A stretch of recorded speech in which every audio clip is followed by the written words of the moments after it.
දවසක් කියලා. අද අපි නාට්‍ය රංගකලා පාඩම් යටතේ කතා කරන්න යන්නේ සොකරි නාට්‍ය කලාව ගැන. සොකරි නාටකය ගැන කතා කරද්දී ඔබට පැහැදිලි කරලා දෙන්න ඕනේ කරුණු අනුක්‍රමයෙන් මම ඔබට පිළිවෙලින් පැහැදිලි කරලා දෙනවා. අපි බලමු සොකරි නාටකය ගැන මොනවද ඔබ දැනගන්න. සොකරි නාටකය කියන්නේ ලංකාවේ තිබෙන ගැමි නාටක සම්ප්‍රදායන් අතර ඉතාම පැරණි ගැමි නාටක සම්ප්‍රදාය. ඒ වගේම උඩරටට ආවේනික වෙච්ච ගැමි නාටක සම්ප්‍රදායක් විදිහට තමයි සොකරි නාට්‍ය කලාව හඳුන්වලා දෙන්න පුළුවන්. ඒතර සොකරි නාට්‍ය කලාව ගැන අධ්‍යයනය කිරීමේදී දරුවනේ ඔබ ඉගෙන ගන්න ඕනේ සොකරි නාටකය ආරම්භය පිළිබඳව පුරාවෘත්ත තිබෙනවා. ඒ වගේම සොකරි නාට්‍ය ප්‍රචලිත ප්‍රදේශ, සොකරි නාට්‍ය කතාව, සොකරි නාට්‍ය චරිත පිළිබඳ අධ්‍යයනය කිරීමට අපි දැන් යමු. මේ ඔබ දකින්නේ සොකරි නාට්‍යයට ඉතාම ආසන්න සාධකයක් ඔබට රූපයෙන් පෙන්වන්නේ මම. නමුත් මේක ගැමි නාටකයක් විදිහට නෙමෙයි. මේ ජාලිය රාජපක්ෂගේ සොකරි නාට්‍ය වේදිකා නාට්‍යයේ ඡායාරූපයක් ඔබට පෙන්වන්න කරන්නේ සොකරි පිළිබඳ යම් දල අදහසක් ඔබට එයින් ලබා ගන්න පුළුවන් නිසා. ඒකට සොකරි ගැමි නාටකය තුල මේ ඡායාරූපයෙන්ම ඔබට දකින්න තියෙන විශේෂතා තියෙනවා. බලන්න යම් චරිත කීපයක් වෙස්මුලියම පැලඳිලා තියෙනවා. අපි පිළිවෙලට පාඩම ඉදිරියට යමු. සොකරි නාටකයේ පුරාවෘත්තය ගැන කතා කරපුවාම ඒක උපත් කතාවක් විදිහට සඳහන් වෙනවා. පුරාවෘත්තය උපත් කතාවක් ඔබ දැනගන්න ඕනේ. ඒ උපත් කතාව ඉතාම සරලව මතක තියාගන්න පුළුවන්. ඔබට මේ තිරේ දිස් වෙනවා ඒ කතන්දරේ. මම ඔබට පැහැදිලි කරන්නම් මොකක්ද ඒ කතාව කියලා. ඉන්දියාවේ කසී රට හිටියා ගුරුහාමි කියන ආඩිගුරෙක්. මෙන්න මේ ආඩිගුරා ධර්මක් වයසයි ධර්මක් කැත පුද්ගලයේ මේ ආඩිගුරා කියන පුද්ගලයා සොකරි කියන ලාබාල තරුණිය විවාහ කරගන්නවා. ඒතර මේ සොකරි ලාබාල තරුණිය සමග විවාහ වෙනවා. ඔවුන්ටත් ඉන්නවා සේවකයෝ. සොකරිට හිටියා තමන්ගේ සේවිකාවක් කාලියම්ම කියලා, ගුරුහාමිට හිටියා පරය කියලා. මෙන්න මේ හතර දෙනා එකට වාසය කරනවා. ඔවුන් විවාහ වෙනවා. විවාහ වෙලා වාසය කළා. ඔවුන්ට දරුවන් නැහැ. එතකොට මේ දරුවන් නැති ශෝකයෙන් ඉන්නකොට ඔවුන්ට ඒකට පිළියමක් විදිහට ප්‍රකාශ කරනවා කතරගම දෙවියන්ගේ රටකට ගිහිල්ලා මේ දරුපර ලබා ගන්න පුළුවන් කියලා. ඉතින් මොකද කරන්නේ මේ පරයා ගුරුහාමි කාලියම්ම සොකරි අම්මා මේ කණ්ඩායම එකතු වෙලා නැව් නැගිලා ලංකාවට එනවා. ලංකාවේ කතරගම දෙවියන් වැඩවසන දේශයක් විදිහට ලංකාව හඳුනාගෙන ලංකාවට එනවා. එතකොට ලංකාවට එනකොට ඔවුන් නැව් නැගලා තමයි එන්නේ. නැව් නැගලා එනවා. මේ කතන්දරේ ඔබ මතක තබා ගන්න. නැව් නැගලා එනකොට නැව මුහුදුපත් වෙනවා. නමුත් ඔවුන් කෙසේ හෝ ලෑලි ආධාරයෙන් හෝ ඔවුන් ලංකාවට ගොඩ බහිනවා තඹරාවිට කියන ප්‍රදේශයට. ඒතර තඹරාවිට ප්‍රදේශයේ ගොඩ බැහැලා ඒ ආසන්නයේ තිබෙන වෙදරාල කෙනෙකුගේ ඉඩමක කොටසක් ඉල්ලගෙන ඔවුන් නතර වෙනවා. නතර වෙලා ඔවුන් මෙහි පැලක් හදාගෙන ජීවිකාව ආරම්භ කරද්දී ඒ ජීවිකාව ගත කරන්න යනකොට ඔවුන්ට දැන් කෑම බීම හදාගන්න උයා පිහා ගන්න අවශ්‍ය වෙනවා ජලය.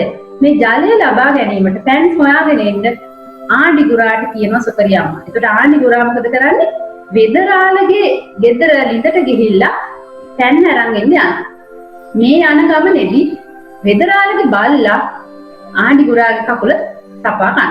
ඉතින් දැන් මොකද වෙන්නේ? සපා කාලා කොහොම හරි ආඩිගුරා ගෙදරට එනවා. ඊට පස්සේ දැන් ආඩිගුරාට වෙදකම් කිරීම සඳහා වෙදරාලව කැඳවන්න සිද්ධ වෙනවා. වෙදරාල කැඳවන්න පරය යවනවා මුලින්ම.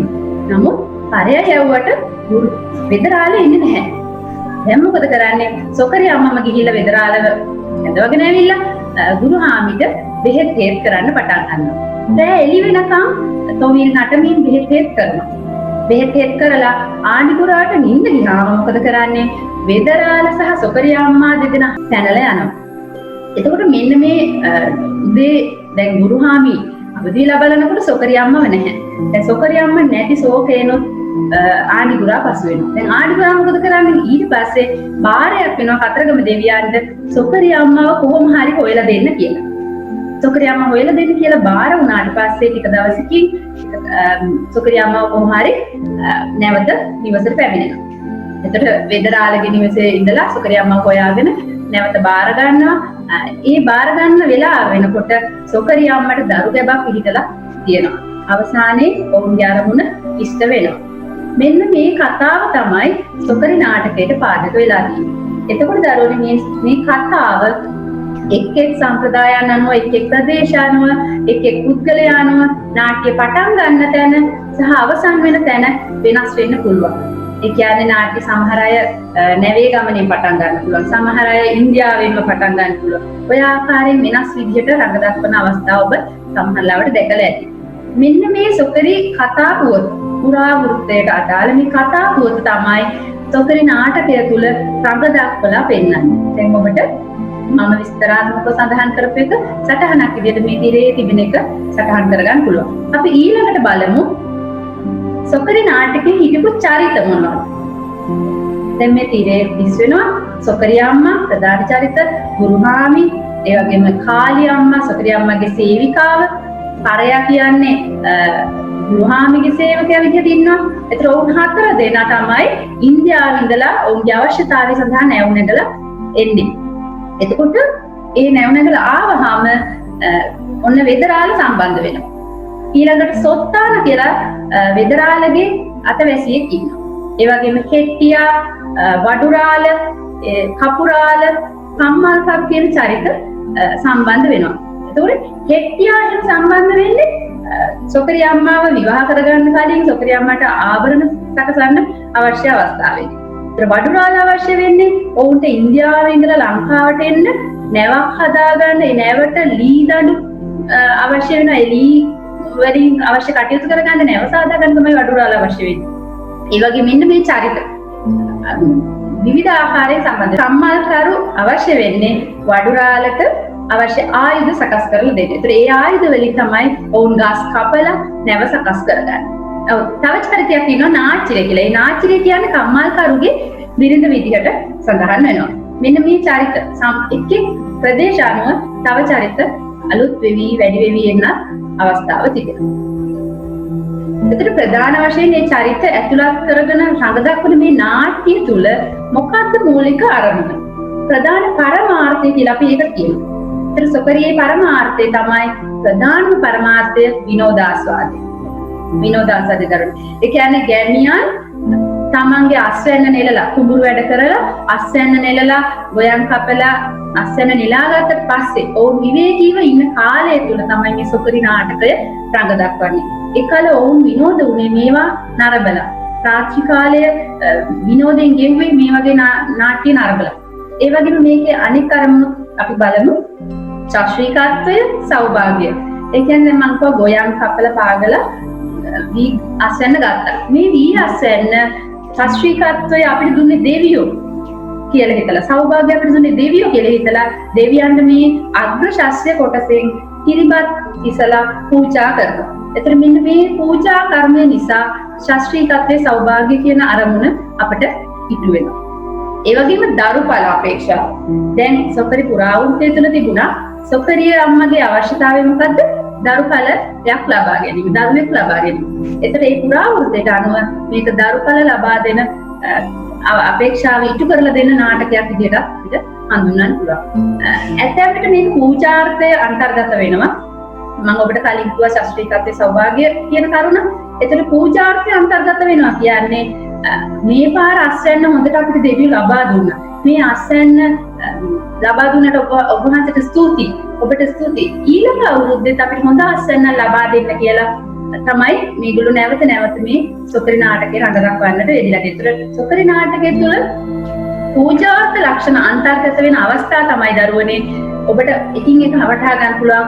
නාටකයේ රංග භූමිය තුල තියෙන පහන් පැලක්, ඒ පහන් පැලට මල් පහන් පූජා කරලා දෙවියන් බුදුන් වැදලා කතරගම පත්තිනි ආදී දෙවිවරුන්ට පූජා පවත්වලා තමයි මේ නාට්‍ය පටන් ගන්න. එතකොට ඒ අවස්ථාවේදී පවා මේකේ පූජාර්ථ කියන අරමුණ ඔබට පැහැදිලි වෙනවා. දැන් සොකරි නාටකය මම කලින්ම කිව්වා ඔබට ප්‍රචලිත වෙලා තියෙන්නේ උඩරට ප්‍රදේශවල බහුල වශයෙන්. අපි නමුත් නම් වශයෙන් බලමු ඔබට විභාගවලට එනවා මෙන්න මේ ප්‍රදේශ මතක තබා ගන්න. ලග්ගල, අග්‍රාංකෙත, හේවාහැට, මීරුප්පේ, තලාතුය, බදුල්ල, කළුන්දෑව, උඩු නුවර, යටි නුවර, හේවාහැට, දඹුල්ල, වන්නි ප්‍රදේශ, පාතදුම්බන. මෙන්න මේ ප්‍රදේශවල විවිධාකාරයේ යම් වෙනස්කම් වලින් යුක්තව සොකරි නාටකේ රඟ දක්වනවා. ඔබ සජීවීව සොකරි නාටකයේ මේ විවිධ පළාත්වලට ගිහින් නැරඹුවොත් ඔබට යම් වෙනස්කම් දකින්න පුළුවන්. නමුත් මූලික වශයෙන් රඟ දක්වන්නේ දරුවනේ අර පුරාවෘත්තයේ මම ඔබට සඳහන් කරන ලද සොකරි කතා පුවතම තමයි. එතකොට සොකරිය සැකසීලා තියෙන්නේ අනුරූපන අවස්ථාවලින්. මොකක්ද අනුරූපන අවස්ථා කියන්නේ? අනුරූපන අවස්ථාවක් කියන්නේ ඒ විදිහට කරලා පෙන්නනවා. යමක් කරන ආකාරය අනුකරණය කරලා රඟ දක්වලා පෙන්නනවා අනුකරණය කරනවා. එතකොට සොකරිය විකාශනය වෙන්නේ සොකරිය රංග ශෛලිය තුළ විශේෂ ලක්ෂණයක් තමයි අනුරූපණය කරලා දැක්වීම. එතකොට මම මේ ඔබට තිරේ දිස් වෙන්න සැලැස්සුවා අනුරූපණය වෙන අවස්ථා කීපයක්. නැවතැනීම. මම ඔබට පළමුවෙන් කිව්වා ඔවුන් ඉන්දියාවේ ඉඳලා පැමිණෙනකොට නැවකින් තමයි එන්නේ. එතකොට ඔවුන්ට නැවක් නැහැ. නැව හදන්න ඕනේ. එතකොට නැව සැකසීම කියන එක. නැව සැකසීමට ගස් කැපීම, ගහක් තෝරා ගැනීම, ගස් කැපීම, ගස් කපන්න කලින් ආයුධ සෑදීම, ඔය වගේ විවිධ දේවල් අනුකරණය කරනවා. අපි හිතමු දැන් ගස් කපන වෙලාවේදී ඒ සොකරි නාටකයේ රඟ දක්වන පූජක මේ කණ්ඩායමට අතෝරකරුවෙක් වගේ ඉන්න. එහෙම නැත්නම් උදව් කරුවෙක් වදිහට ඉන්න කෙනෙක් ගහක් විදිහට මෙහෙම ඉන්න පුළුවන්. එතකොට ඒ ඔහුගේ හිස පිටිපස්සෙන් ගසක අත්කැලක් අත්වලට ගස් වල අත්කැලි කපයි කරලා තියෙනවා. එතකොට ඔවුන් නිරූපණය කරනවා මෙතෙන් කෙටුවාම ඔන්න ගහ කඩා වෙනවා. මෙතෙන් කෙටුවාම ගහ කඩා වෙනවා. මේ ආකාරයට යටින් කකුල් වලින් හරියට කෙටුවාම ගහ හරහටම වැටෙනවා.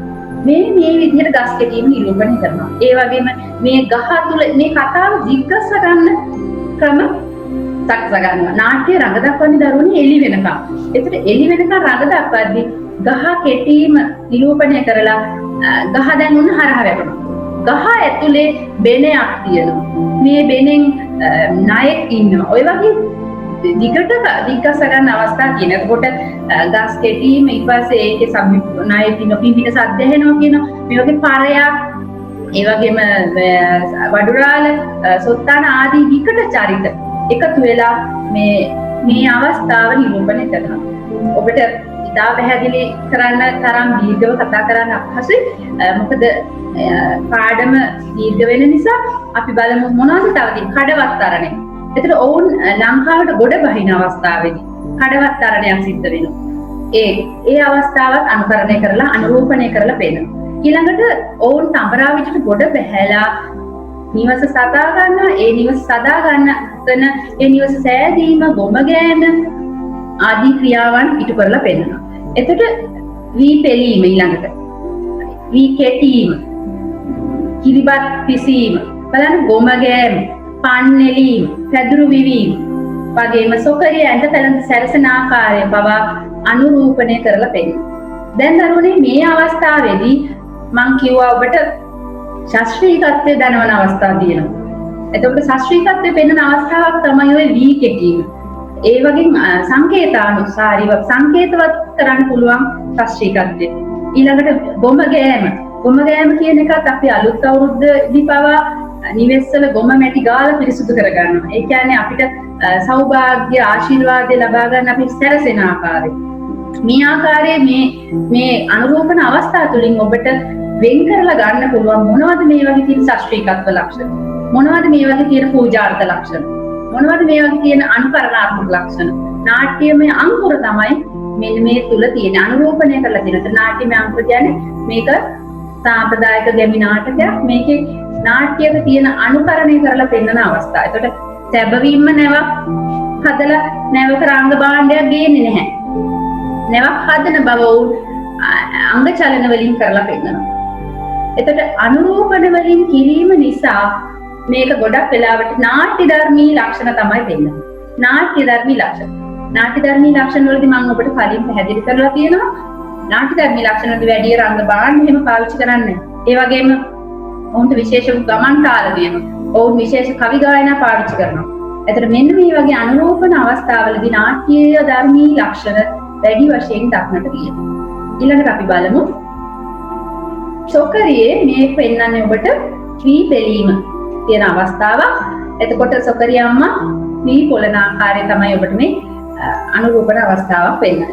මේ තිබෙන්නේ සොකරියේම වී පෙළන අවස්ථාවක්. ඒ විදි බලන්න ඔබට පේනවා ගුරුහාමි ඉන්නවා, කාලියම්ම මෙහා පැත්තේ ඉන්නවා. මේ ඡායාරූප වලින් ඔබ සොකරි පිළිබඳ වැටහීමක් ගන්න. බරම් පිරිමි තමයි සොකරි අම්මා විදිහට ඉන්නේ. කාලියම්ම විදිහට ඉන්නේ පිරිමි. එතකොට මේ රඟ දැක්වීම තුළ පිරිමින් සම්බන්ධ වෙන ආකාරයෙන් මේ ඡායාරූප පෙන්වන අවස්ථාවේදී බොහෝමයක් දේවල් ඔබ අධ්‍යයනය කරන්න. බලන්න ඇඳුම් පැළඳුම් පවා ඔබ හොඳින් අධ්‍යයනය කරන්න. අපි ඊළඟට බලමු සොකරි නාට්‍ය රංග ශෛලිය ගැන.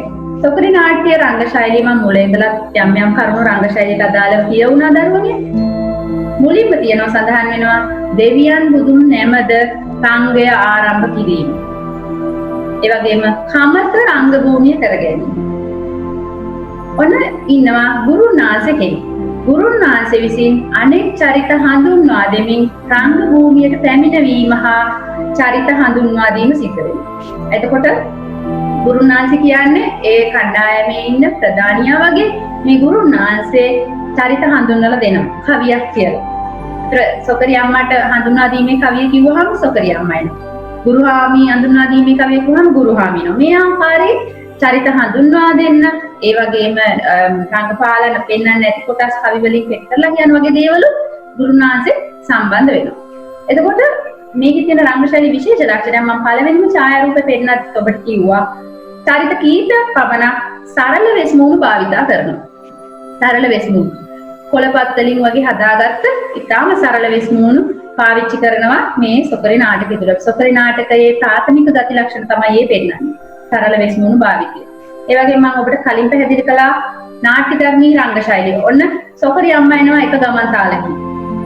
දොන් චිචි ගතචි කුද ගත දොන් චිචි ගතචි කුද ගත කියන ඉතාම සරල උඩරට ගොඩ සරඹ වල පළවෙනි සරඹය වගේ අඩියක් තමයි බෙරපද තාලවල ගන්න ඕන සොකරි අම්මා එනවා. ගුරුහාමිට වෙන අඩියක්. ඒ වගේම පරයට සෝත්තානට එන්න වෙනත් අඩි. වෙනත් බෙරපද තාල. ඒ කියන්නේ ඔවුන්ට ආවේනික වූ සරල බෙරපද තාල යොදා ගැනීම ඔවුන් හඳුන්වලා දෙනවා. ඊළඟට පිරිමින් පමණක් රඟ දක්වනවා කියලා මම කලින් ඡායාරූපයේ දෙන්නදිත් ඔබට පෙන්නනවා. සොකරියේ පාවිච්චි කරන්නේ තාම සරල ඇඳුම්. සොකරියට මේකයි කියලා නිශ්චිත වූ සමහර ඇඳුම් නැහැ. විවිධ චරිත සඳහා තාම පහසුවෙන් හොයාගන්න පුළුවන් ඇඳුම් පාවිච්චි කරන්න පුළුවන්. අපි හිතුව මේ ආසන්නයේ හිතුව සොකරියක් නටන්න ආවොත් මගේ සාරියක්වත් සොකරිය අම්මට අන්නන්න පුළුවන්. ඒ වගේ නිශ්චිතයි කියන විදිහේ දේවල් නැහැ. නමුත් සරල විදිහට හොයාගන්න පුළුවන් ඇඳුම් පාවිච්චි කරන්න පුළුවන්. ඒ වගේම සරල රංග භාණ්ඩ. සරල රංග භාණ්ඩ කියන්නේ දැන් කරයාටේ කෙවිත. ඊළඟට ගුරුහාමි අතේ තියෙනවා මල්ලා. ඒ වගේම වෙදරාල අතේ බස්තම. මේ වගේ සරල රංග භාණ්ඩ පාවිච්චි කරනවා. ඒ වගේම ප්‍රධාන වාද්‍ය භාණ්ඩේ තමයි ගැටබෙරේ. මං කිව්වා සොකරි කියන්නේ වැඩි වශයෙන් උඩරටට ආවේනික වෙච්ච ගැමි නාටකයක්. එතකොට මේ උඩරටට ආවේනික වෙච්ච ගැමි නාටකයේ තුලට උඩරට ගැටබෙරේ තමයි වැඩි වශයෙන් භාවිත කරන්නේ. ඒ වගේම කයිතාලම කොරණෑම කියන වාද්‍ය භාණ්ඩ උදව් කරගන්නවා. අනුරාධපුර පුත්තලම වගේ ප්‍රදේශවල උඩැක්කිය වාදනය කරන අවස්ථා තියෙනවා. එතකොට මේක තමයි සොකරියේ වාදන භාණ්ඩ. සංගීතයේ උපයාගන්න මේ වාදන භාණ්ඩවල. ඒ විදිහටම මම අර කලින් ඔබට කරලා පෙන්නුවා සරල නර්තන පද. බෙර පද අනුව නර්තනයේ යෙදෙනවා. චරිත එන්නේ නටමින්. විවිධ නර්තන අඩි අනුව තමයි චරිත හැසිරෙන්නේ. ඒ වගේම සොකරි රඟ දක්වනවා රාත්‍රී දින 7ක් එක දිගට. ගැමියෝ අස්වැන්න නෙලලා ඔවුන් ටිකක් විවේකීව ඉන්න කාලය තුල ඔවුන්ගේ විවේකී සමය දින 7ක් එළි වෙනකම් මේ සොකරි රඟ දක්වනවා. එකම කතා පුවත වුවත් ගැමියෝ ඊටාම උවමනාවෙන් රස විඳිනවා. එතකොට රාත්‍රී රඟ දැකීමත් විශේෂ ලක්ෂණයක්. ඒ වගේම සරල හාස්‍ය මතු කරමින් දෙපිට කැපෙන සංවාද පාවිච්චි කරනවා. සරල හාස්‍ය මතු කරන දෙපිට කැපෙන සංවාද.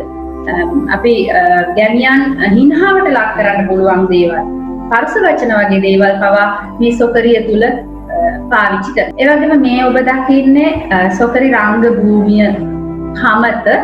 ඒකට කමතේ මේ ඔබට මම පෙන්වන්නේ අස්වැන්න නෙලලා ගොයම් කපල පාගලා හමාරු කමතක්. නම් ඔබට විභාගවලදී ඡායාරූප වල දිනනවා මෙන්න මේ ආකාරයේ කමතක් බලන්න.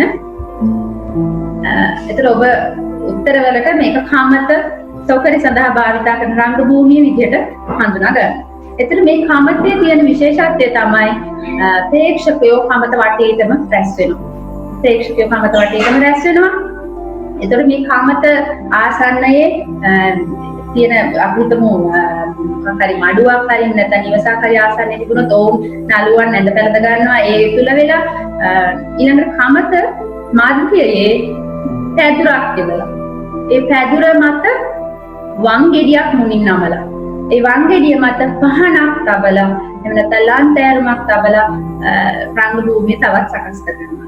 ඒ විතරක් නෙවෙයි සොකරි රංග භූමියේ පහන් පැලක් පාවිච්චි කරනවා. ඒ කියන්නේ බොක්කොල කෙහෙල් පිටි වලින් සකසාගත්ත පහන් පැලක් පාවිච්චි කරනවා. මේ පහන් පැල තුල දෙවියන්ට බුදුන්ට මල් පහන් පූජා කරන ආකාරය දක්නට ලැබෙනවා. එතකොට සොකරියට මම කලින් කිව්වා සොකරි හඳුන්වා දීමේ කවි තිබෙනවා කියලා.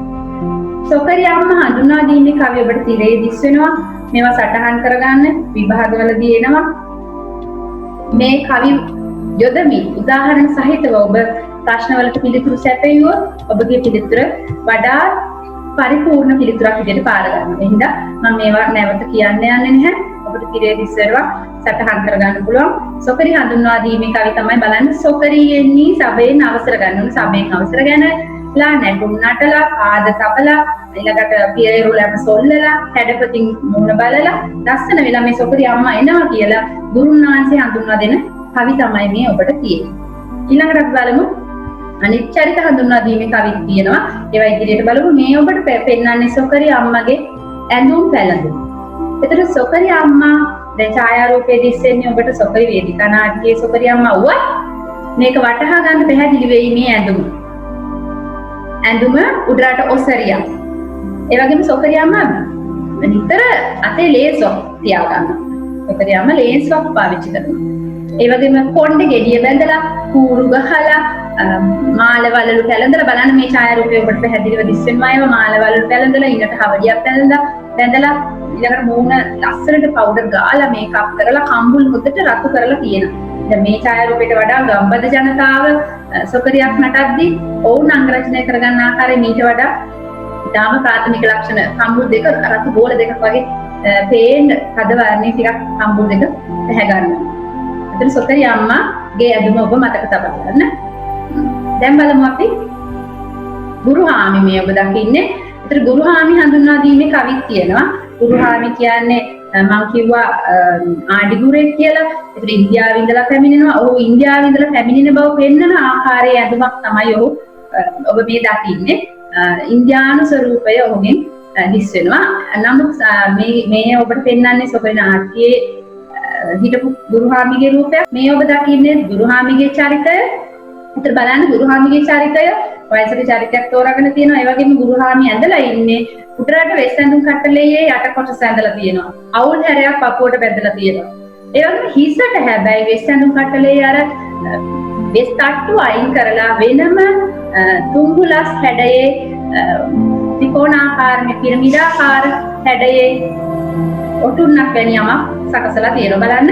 ඒ වගේම ඊට පිටිපස්සේ ඉන්න සොකරි අම්මා ගොඩක් වෙලාවට සොකරි අම්මා රතු වර්ණයේ තද වර්ණයේ යුත් ඔසරියක් අඳිනවා. කාලි අම්මා ඊට වඩා ටිකක් අඩු වර්ණවත් භාවයෙන් තමයි කියන්නේ. මොකද එයා සේවිකාවක් නිසා. ඊට පිටිපස්සේ ඔබට පේනවා පරයක්. ඒ පරයා අතේ තියෙනවා කෙවිතක්. ඊළඟට පරයා ටක් නිශ්චිත වූ අඳුමන්නේ සමහරවිට කොට කලිසම් අඳිනවා, ෂර්ට් අඳිනවා, සමහරවිට සරන් කොටයක් අඳින්න පුළුවන්. ඔබට කමිසයක් අඳිනවා. ඒක අපිරිවෙල ස්වභාවයක් තමයි පරයාගේ පේන්නේ. ඒ වගේම ඔබට තිරේ පිටිපස්සට ඒ රූපෙම බලන්න ගැට බෙරේ වාදනය කරනවා. උඩරට බෙරේ ඒ රූපෙම බලන්න උඩරට බෙරේ වාදනය කරනවා. ඊළඟට ඔබට මේ රූපෙම පේනවා පහන් පැලක් තියෙනවා කියලා මම කිව්වා. ඒ පහන් පැල තුල දෙවියන් බුදුන්ට මල් පහන් පූජා කරන ආකාරය ඔබට පේනවා. මේ රූප හැම එකකින්ම ඔබ බෙහෙවින් අධ්‍යයනය කරන්න මම කියන සෑම කරුණක්ම එතකොට පැහැදිලි වෙයි වඩාත් හොඳින්. අපි ඊළඟට බලමු ගුරුහාමිගේ ඇඳුම. දැන් ගුරුහාමිගේ ඇඳුම ගැන මම කලින් සඳහන් කළා. ඒ නිසා ඔබට සටහනක් විදිහට අවශ්‍ය නම් මේක සටහන් කරගන්න පුළුවන්.